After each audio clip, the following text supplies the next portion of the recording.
gentlemen, boys and girls, how are y'all doing today? I seen the one comment.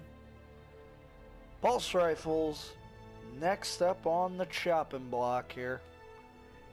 We're gonna start out with, in my eyes, the lesser of two evils, but definitely the funner.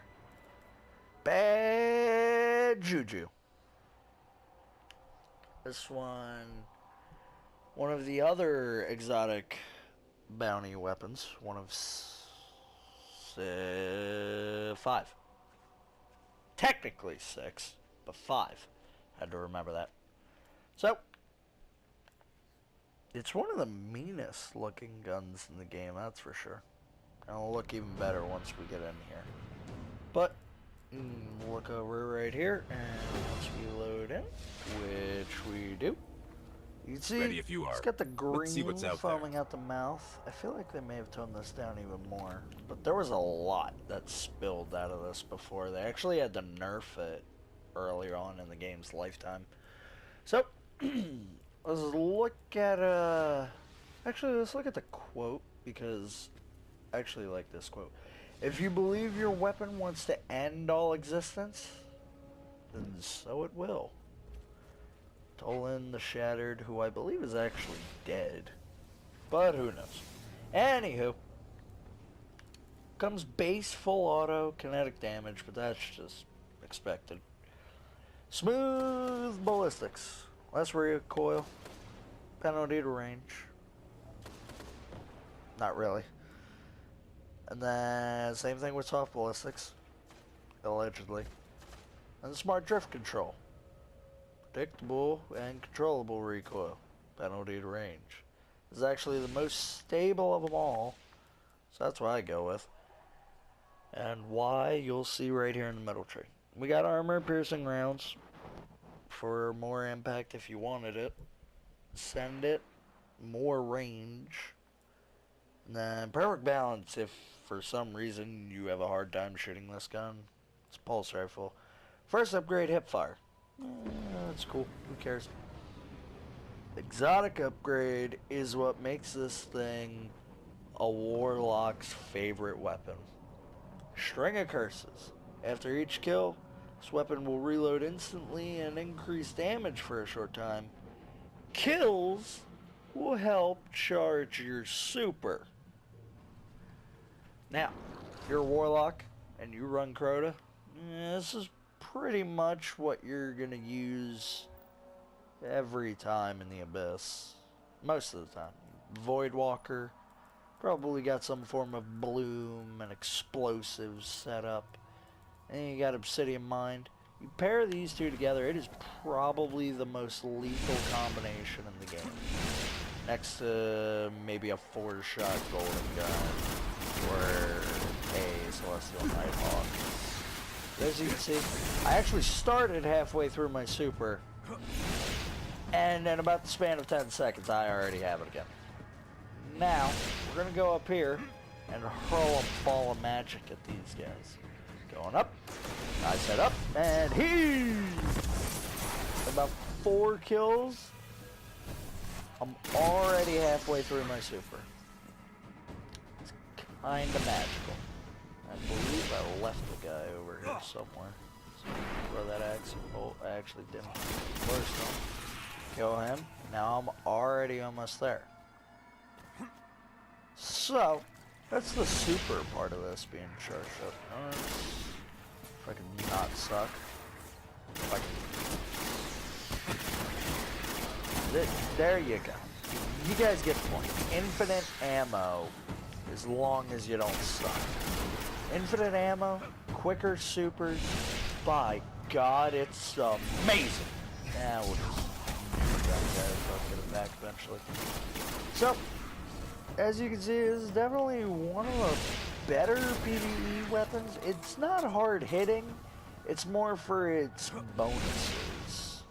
If you use it right, you'll be rewarded very handsomely. See the super escalating. Granted, this is also because of the Obsidian Mind.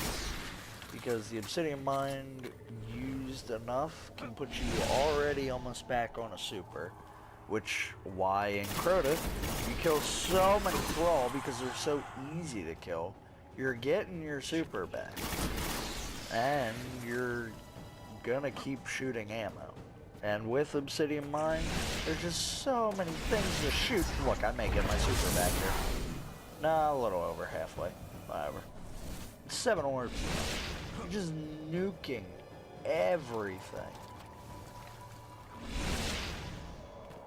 And then by that point, you got your super back, and you're just hurling balls of magic at everything. And then it's just lethal. Especially if you put Bloom on, then you're just a fireworks show. So that's enough of it for PvE. How's this thing roll in PvP? Eh. Debatable. Some people love it. I know my friend Grayson loves it. There are other people who say it's not really worth it. Now, just as I said there's a PvE Obsidian Mine, Bad JuJu, Warlock builds, I have heard of Obsidian Mine Warlocks going into the Crucible, bringing again Bad JuJu, and actually getting a lot of their super. Now, again, my friend does not use a Warlock, but still, he'll use Bad JuJu. He doesn't do terrible with it, so I don't scream at him all the time. But it's not as hard hitting as, say, the other half of the Pulse Rifle exotic here. And Death, which I'll be sure to cover in my next video. But Bad JuJu, good, bad, it's kind of middle of the road for PvP. You could use it, but it's going to be a relative challenge to overtake the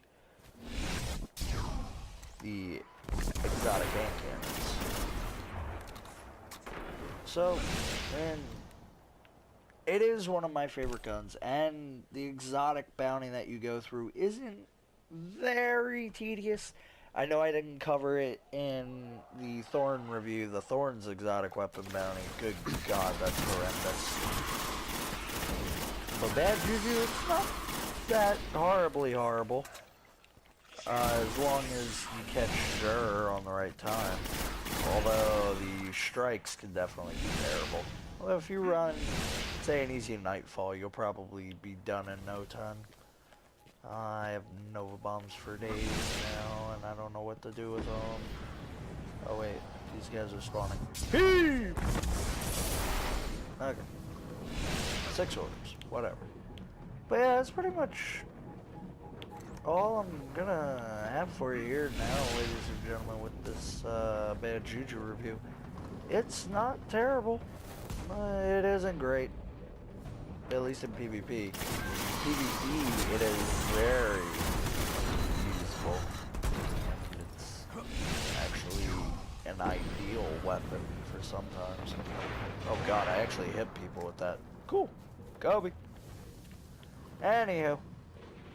Ladies, gentlemen, boys and girls, I'm just sitting on a pile of rock and ash as my cloak, cape, whatever, armor weirds out.